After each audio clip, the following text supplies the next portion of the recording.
Shalom. Firman Tuhan berkata, Allah adalah kasih, God is love. Itu ada di surat Yohanes. Dan juga dikatakan bahwa He makes all things beautiful in its time. Ia membuat segala sesuatu menjadi indah pada saatnya masing-masing. Itu ada di Pengkhotbah 3 ayat 11a. Dari kedua firman Tuhan ini, kita bisa berkata bahwa God is good all the time. All the time God is good. In His time, in His time, He makes all things beautiful. In His time, Lord, please show me every day as You're teaching me Your way, that You do just what You say in Your time, in Your time,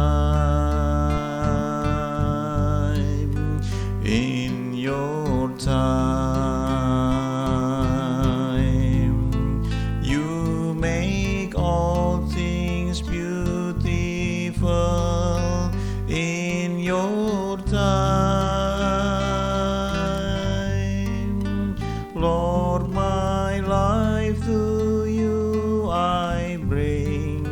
May each song I have to sing be to You a lovely thing in Your time, in His time,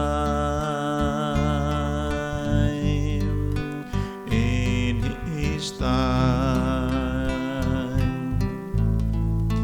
He makes all things beautiful in His time. Lord, please show me every day as You're teaching me Your way, that You do just what You say in Your time, in Your time, in Your time.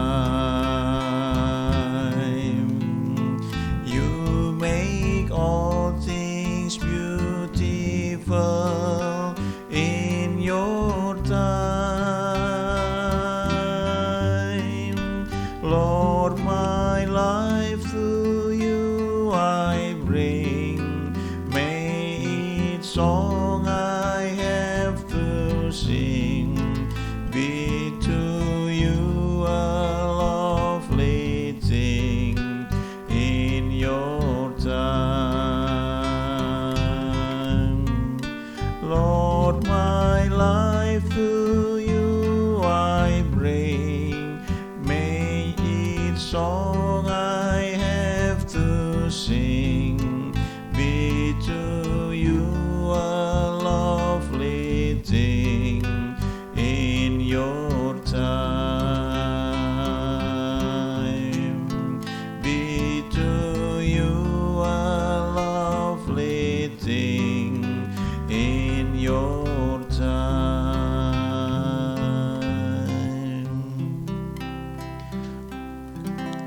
Lagu ini dari Pengkhotbah 3 ayat 11a. Ya, terjemahannya ya, waktunya. Ia membuat segala sesuatu menjadi indah pada waktunya. Lalu, Lord, please show me every day as You're teaching me Your way. Tuhan, tolong tunjukkan kepadaku setiap hari pada saat Engkau mengajarkan kepadaku jalan-jalan-Mu, ya, cara-cara-Mu. bahwa engkau akan lakukan apa yang sudah engkau janjikan pada waktumu. Lalu bait keduanya, in your time ya. Di dalam waktumu, pada saatmu, you make all things beautiful in your time. Engkau membuat segala sesuatu menjadi indah pada waktumu. Lord, my life to you I bring. Tuhan, ini hidupku, aku bawa kepadamu. May each song I have to sing. Biarlah setiap lagu yang aku nyanyikan be to you a lovely thing, ya. Menjadi suatu yang manis, suatu yang indah, yang bagus, ya, in your time, dalam waktumu. Nah, mengikuti jalan-jalan Tuhan itu bagian dari hal yang perlu kita lakukan. Ada ayat di Amsal 29 ayat 18 yang berkata, bila tidak ada wahyu, menjadi liarlah rakyat. Bila tidak ada wahyu, menjadi liarlah rakyat. Berbahagialah orang yang berpegang pada hukum. Ya, kalau bahasa Inggrisnya ini, where there is no vision, the people perish. Ya. Kalau nggak ada visi, maka rakyat atau orang akan binasa. Apa itu visi? Visi itu sesuatu yang kita lihat dalam alam imajinasi kita. Kalau secara umum, ya, kalau kita bilang vision itu sesuatu yang akan kita capai, kita lihat dalam imajinasi kita yang sekarang belum ada, tapi yang mau kita capai, yang mau kita tuju.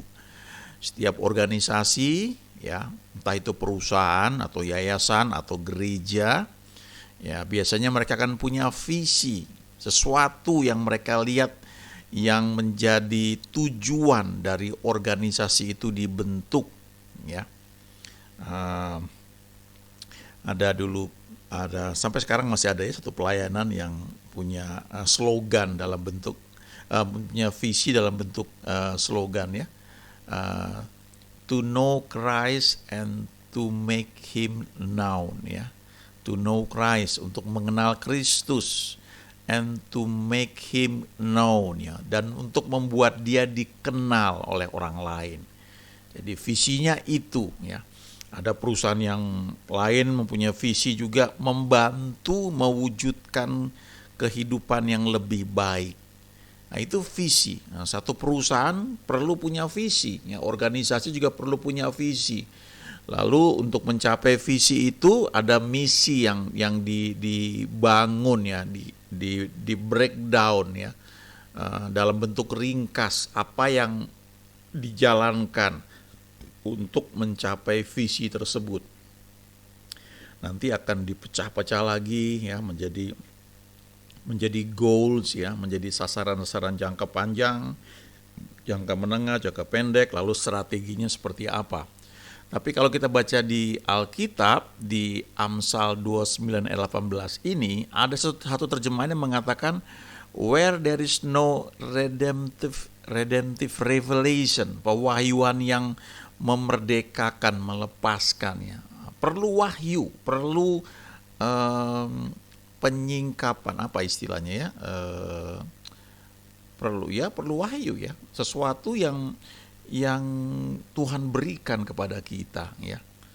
Dan ini bahasa Inggrisnya jelas sekali, ya, cukup keras. Kalau nggak ada visi bisa binasa, ya.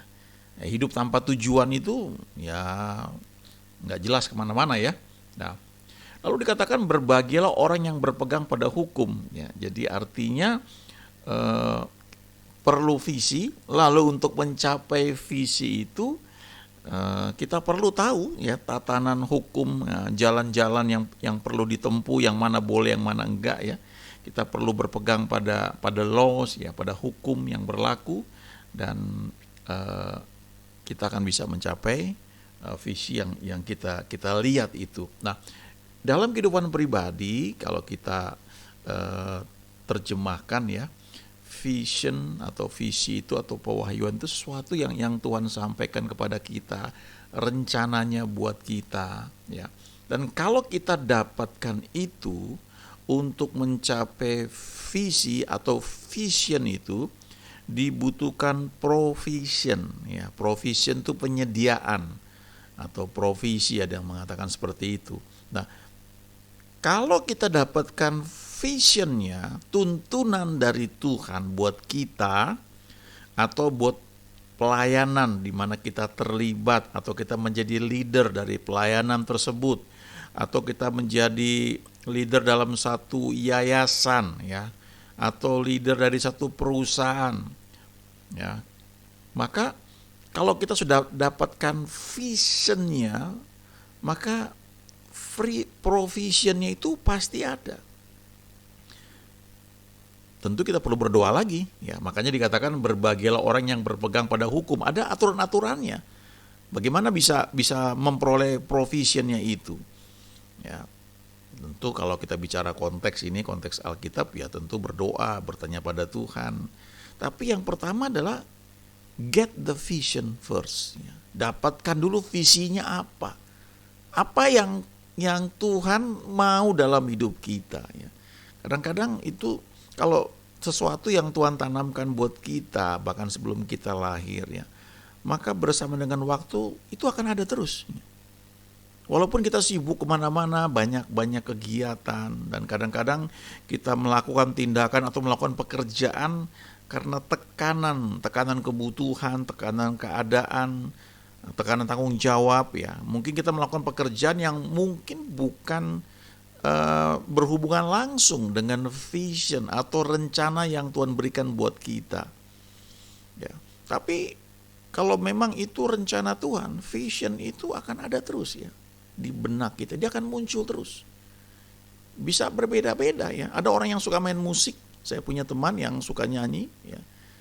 Ya sekolah biasa, kuliah, ya, sama-sama di teknik.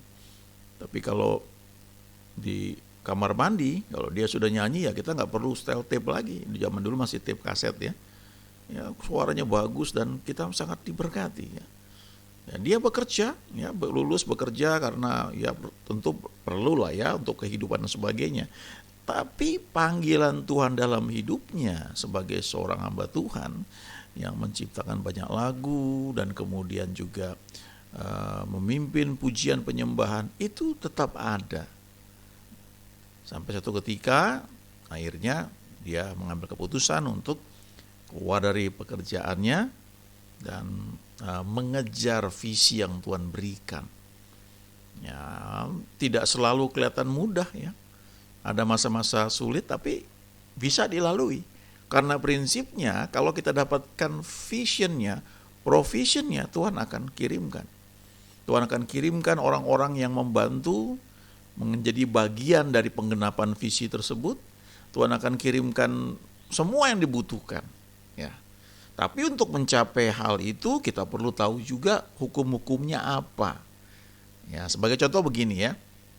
Saya sangat diberkati dengan seorang pendeta dari denominasi gereja yang sangat militan, ya, yang menurut saya di seluruh Indonesia itu ada, ya, gereja ini, ya, militan sekali. Tapi mereka hidup sederhana. Mereka dilatih hidup jadi hamba Tuhan di pedesaan, ya, hidup apa adanya, percaya Tuhan akan cukupi. Lalu hamba Tuhan ini belajar firman Tuhan, belajar hukum-hukum kerajaan surga, dan dia melihat bahwa salah satu hukum yang ada di Alkitab itu adalah hukum menabur dan menuai. Karena di kitab Kejadian Tuhan berkata selama bumi masih ada tidak akan berhenti musim menabur dan menuai.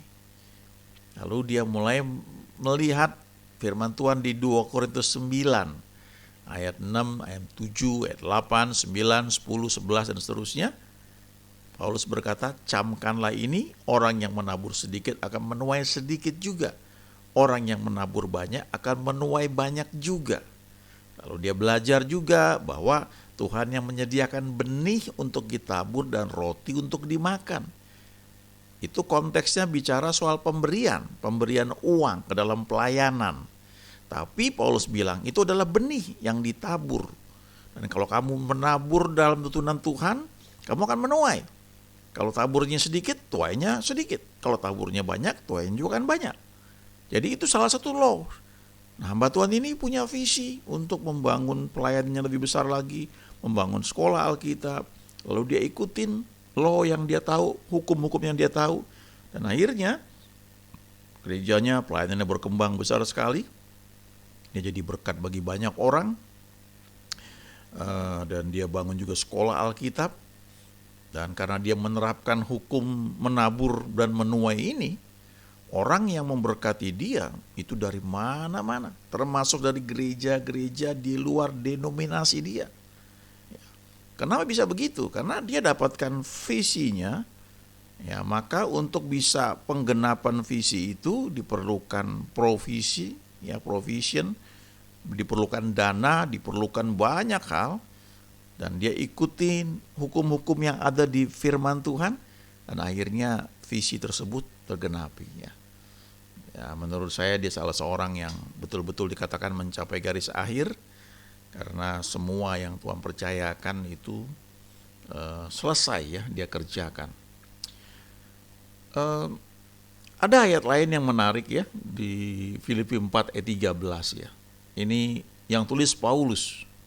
Paulus ini waktu menulis surat kepada jemaat di Filipi, dia sedang di penjara. Dan dia punya banyak alasan sebenarnya secara manusia, secara umum, untuk ngomel, untuk kecewa, karena dia melayani Tuhan kok malah di penjara. Tapi kalau kita pelajari, ya, kita baca surat-surat yang Paulus tulis, khususnya kepada jemaat di Filipi, kita akan melihat bahwa orang ini walaupun fisiknya di penjara, tapi jiwanya tidak terpenjara, rohnya tidak terpenjara. Di surat ini dia mengajarkan untuk berpikir positif.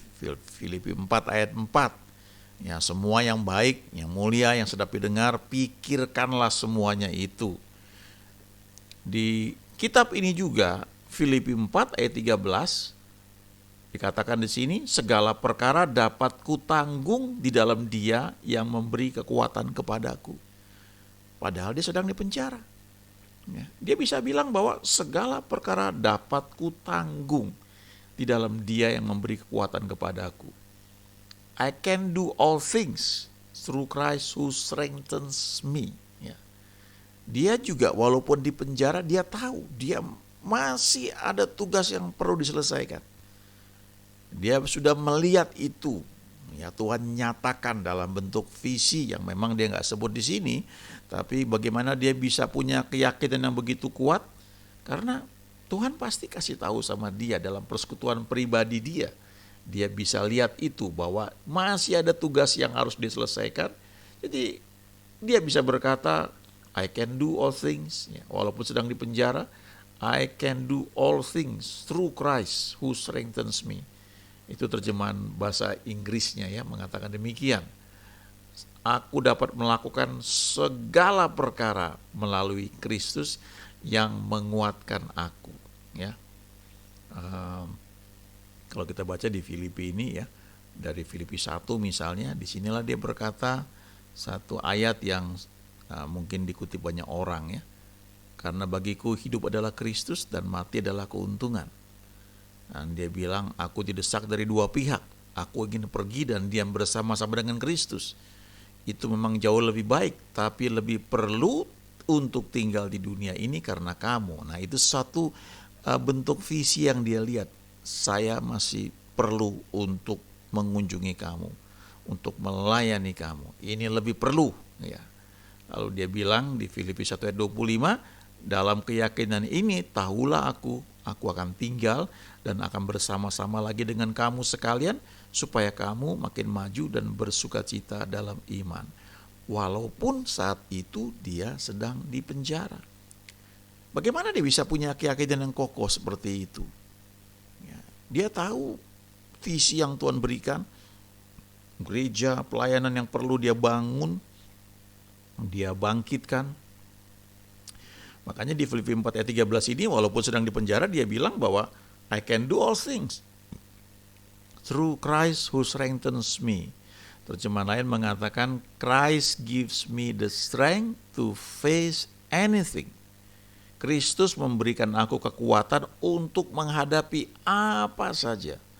Nah, Bapak, Ibu, teman yang saat ini mungkin sedang sakit, sedang menghadapi situasi yang berat, ya mungkin belum tahu ke depan bagaimana soal pekerjaan atau soal usaha, biaya hidup untuk anak-anak, ya nampaknya nggak ada jalan. Coba lihat dari Paulus, ya belajar dari ayat yang dia tulis ini dan pegang janji Tuhan yang dia ucapkan ini, yang merupakan keyakinan dia bahwa Kristus memberiku kekuatan untuk menghadapi apa saja. Ya. Get the vision, ya. Perolehlah visinya. Itu artinya kita membangun hubungan dengan Tuhan, kita menangkap tuntunannya, maka provisionnya, perlengkapannya, kebutuhannya itu akan dipenuhi oleh Tuhan. Nah, di sisi lain Yohanes 15 ayat 5 berkata, ini perkataan Tuhan Yesus, akulah pokok anggur yang benar, akulah pokok anggur dan kamulah ranting-rantingnya. Barang siapa tinggal di dalam aku dan aku di dalam dia, ia berbuah banyak. Sebab di luar aku kamu tidak dapat berbuat apa-apa. Nah, ini kontrasnya, ya. Di luar Yesus kita tidak bisa berbuat apa-apa. Tapi kalau kita tinggal di dalam Yesus, Yesus di dalam kita, kita berbuah banyak. Nah, jangan lupa Yesus adalah firman yang menjadi manusia, firman yang hidup, the living word. Jadi kalau dikatakan tinggal di dalam Yesus, artinya kita tinggal di dalam firman-Nya. Firman-Nya itu menguasai kita, memagari kita, mengontrol kita. Dan aku di dalam dia artinya Yesus di dalam kita, firman-Nya ada dalam kita. Itu yang diajarkan Mazmur 1. Yang merenungkan firman, ya, memperkatakannya. Yosua 1 ayat 8, jangan lupa memperkatakan kitab Taurat ini, tapi renungkan siang dan malam, supaya kamu bertindak hati-hati sesuai dengan yang tertulis di dalamnya. Jadi firman Tuhan ini menguasai kita. Nah, itu hal praktis dari kalimat tinggal di dalam Yesus dan Yesus tinggal di dalam kita. Di luar dia kita tidak bisa berbuat apa-apa, tapi di dalam dia kita berbuah banyak. Dan karena dialah Paulus berkata, I can do all things through Christ who strengthens me. Aku bisa lakukan segala perkara di dalam Kristus yang menguatkanku. Christ gives me the strength to face anything. Kristus memberikanku kekuatan untuk menghadapi apa saja. Di kitab Filipi ini juga, di ayat 19 dari Filipi 4, Paulus berkata, Allahku akan memenuhi segala kebutuhanmu, keperluanmu, menurut kekayaannya di dalam Kristus Yesus. Dia sedang dipenjara, tapi dia bisa memberi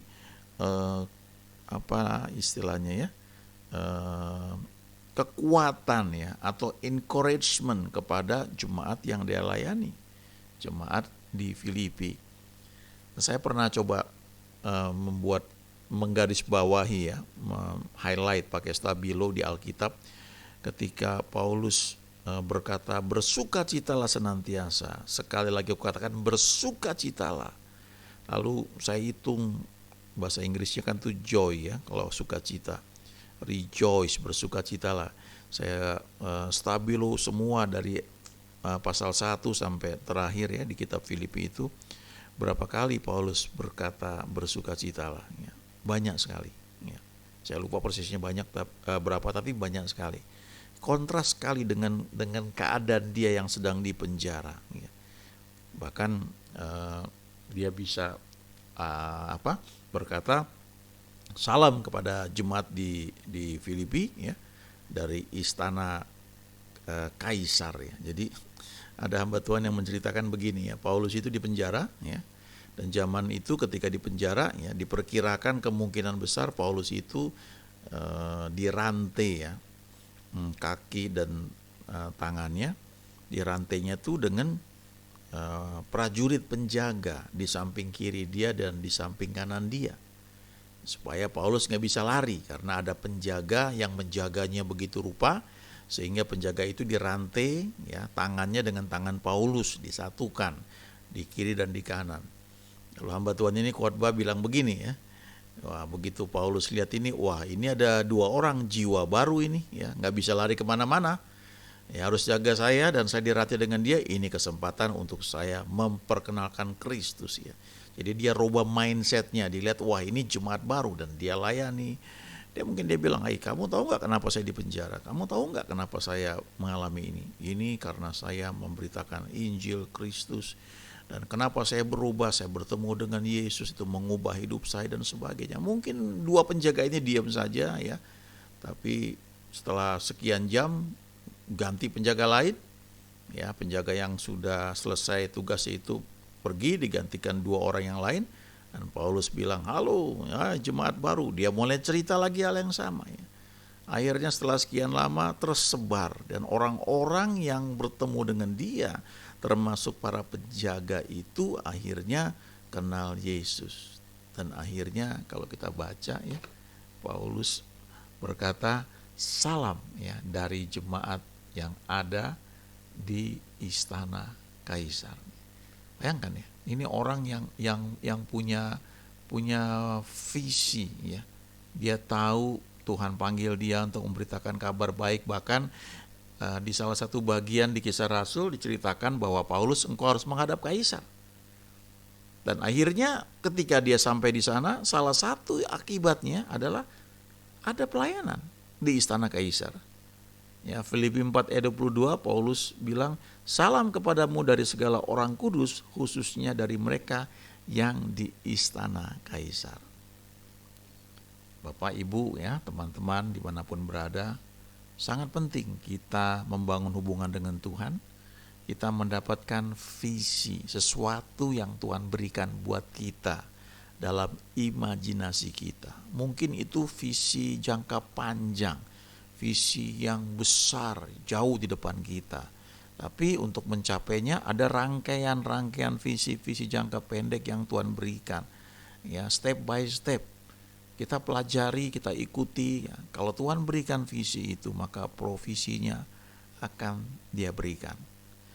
Ada seorang hamba Tuhan, dia lahir dari keluarga yang miskin, ya, nggak punya apa-apa.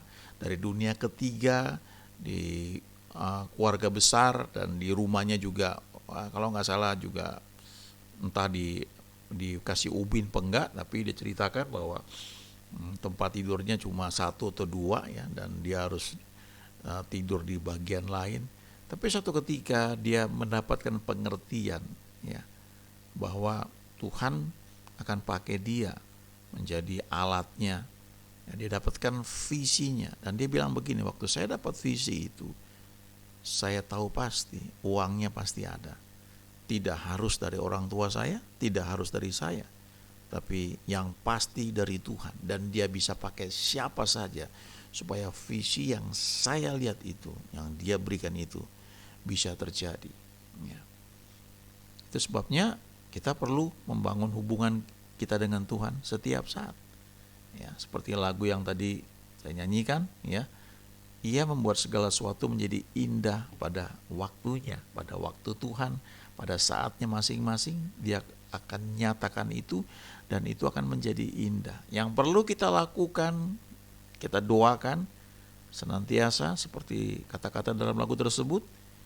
Please show me every day as you're teaching me your way. Tolong tunjukkan kepadaku setiap hari pada saat kau mengajarku jalan-jalanmu, that you do just what you say in your time. Bahwa engkau pasti akan lakukan apa yang kau katakan itu, apa yang kau janjikan itu pada waktumu. Dan itu menunjukkan bahwa Ia membuat segala sesuatu indah pada waktunya masing-masing. He makes all things beautiful in its time. Di Pengkhotbah 3 ayat 11a, itu adalah satu hal yang betul, nyata, real. Dan kalau kita gabungkan bahwa God is love, Allah adalah kasih, maka kita bisa berkata bahwa God is good all the time. All the time God is good. Amin.